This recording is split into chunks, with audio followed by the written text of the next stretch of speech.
Welcome. In this video, we will discuss the basic building block of the MOSFET, which is the MOS structure. So let's first recall what a MOSFET is. The MOSFET stands for a metal oxide semiconductor field effect transistor. As all of you are aware, MOSFETs are the workhorse of the semiconductor industry today. So if you pick any compute device, any display, you'd mostly find a MOSFET behind it.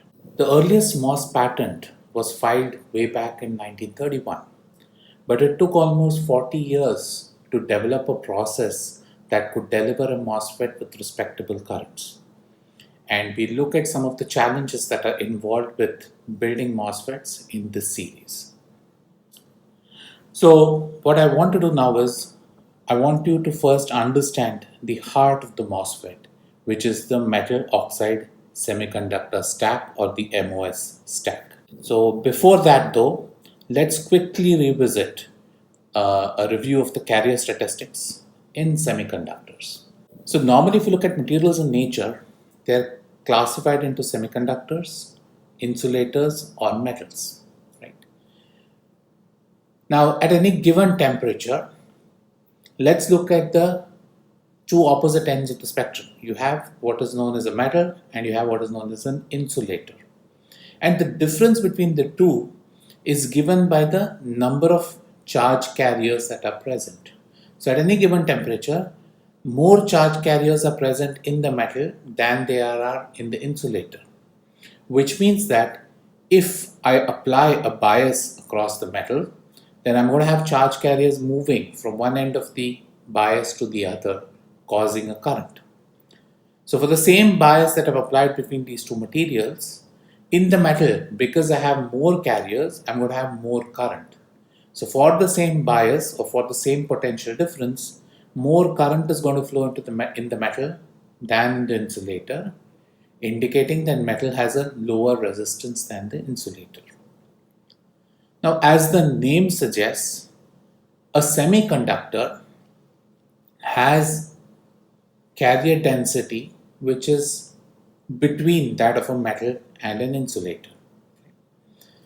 Now, what is the advantage a semiconductor gives? The primary advantage a semiconductor gives is that the conductivity can be engineered. Right?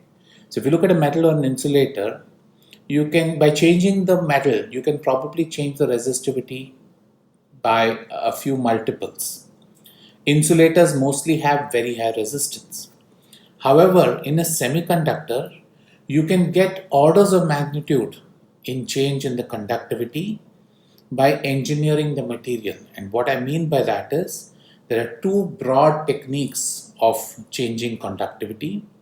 One is a chemical technique known as doping, or you can employ electrical techniques, and we look at examples of both in the subsequent slide.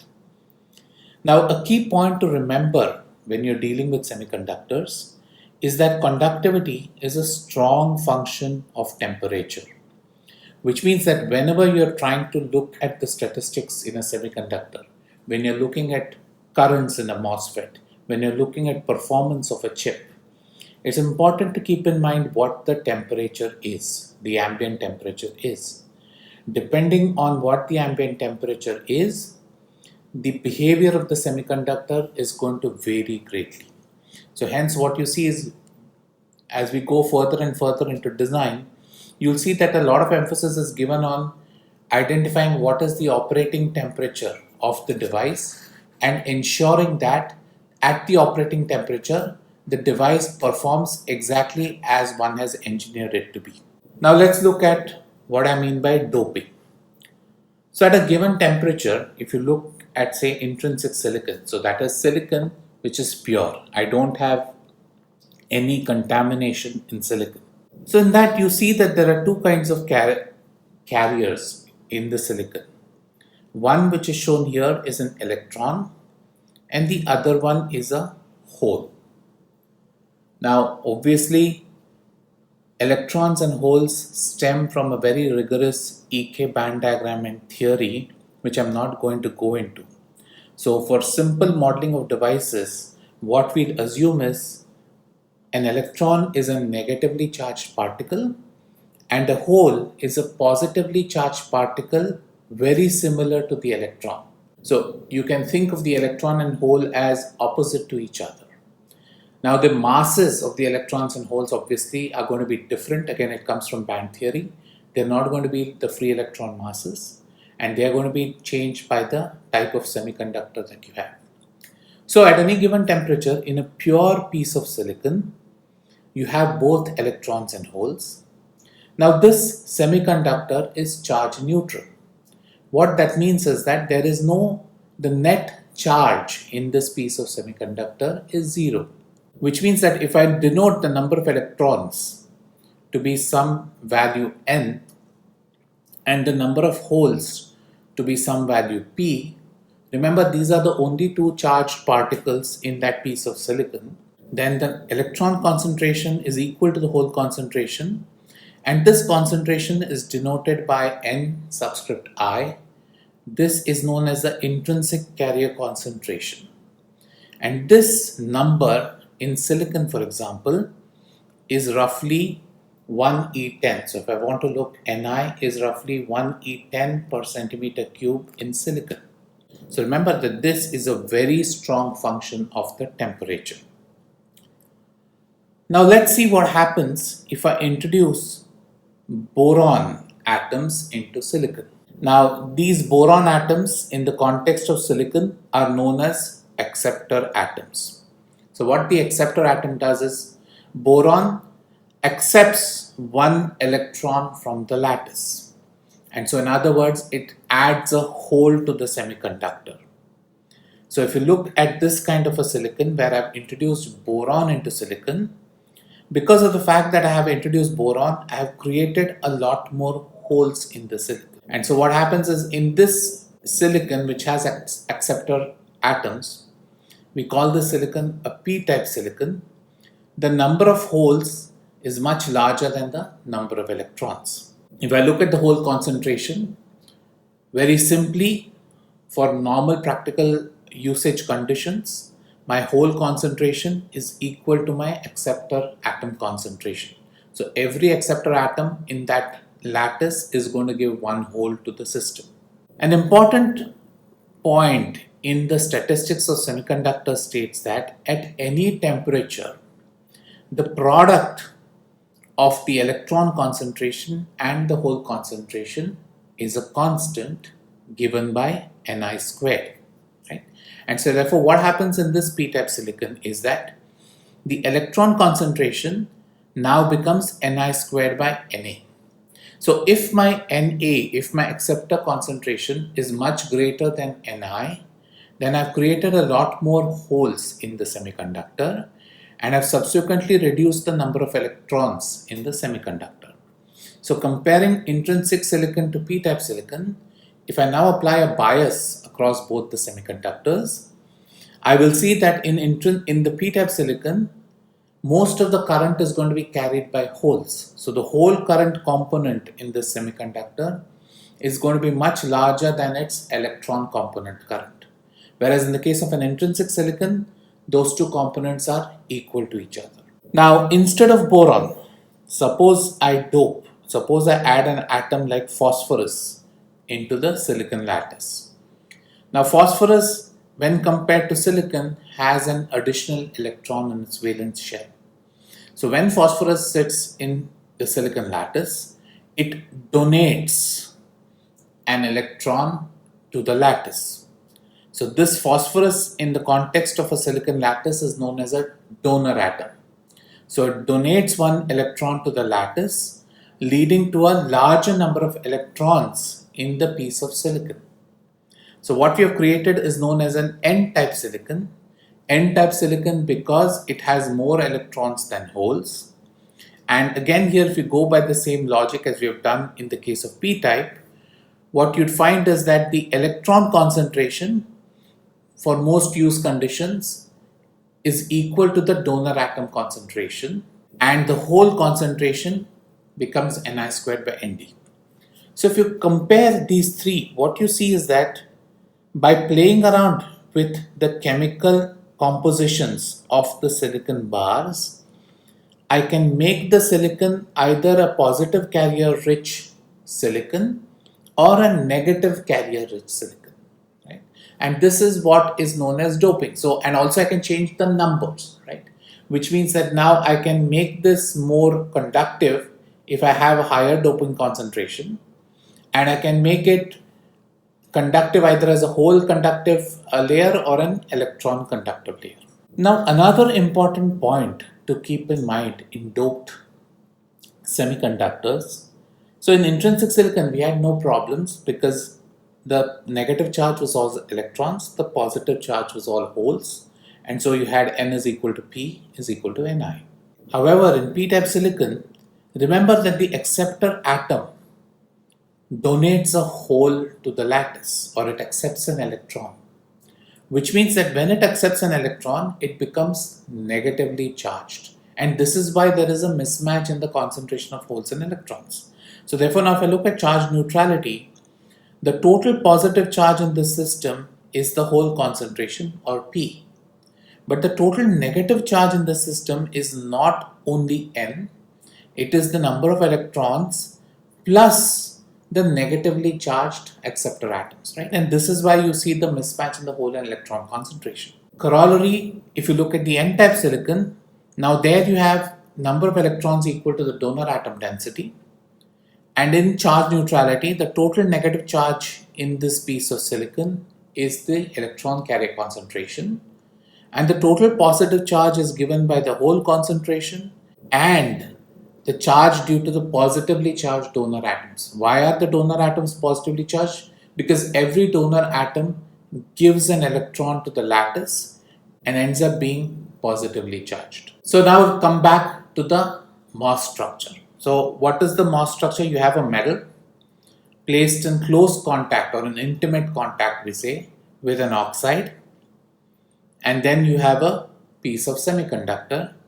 In this case, I've assumed is a p-type semiconductor. So a couple of things to keep in mind, right? What you see here is you have one conductive layer here and a layer whose conductivity can change on the other side of the oxide. So initially when we're doing a lot of the modeling, we will assume that this oxide is a perfect insulator. What I mean by that is there is no current in this oxide, and so no charge can flow from the metal to semiconductor or semiconductor to metal, which means that you are essentially what you're seeing here is a capacitor, right? So there is going to be charge, if any, in the metal side, and similarly charge, if any, on the semiconductor side, and a field might be developed across the oxide, but at no point will current flow in the oxide. Now let's look at the MOS cap in equilibrium. Now remember, this is a p-type silicon. Now it's a p-type silicon. Let's assume that the acceptor concentration is much higher than the intrinsic carrier concentration.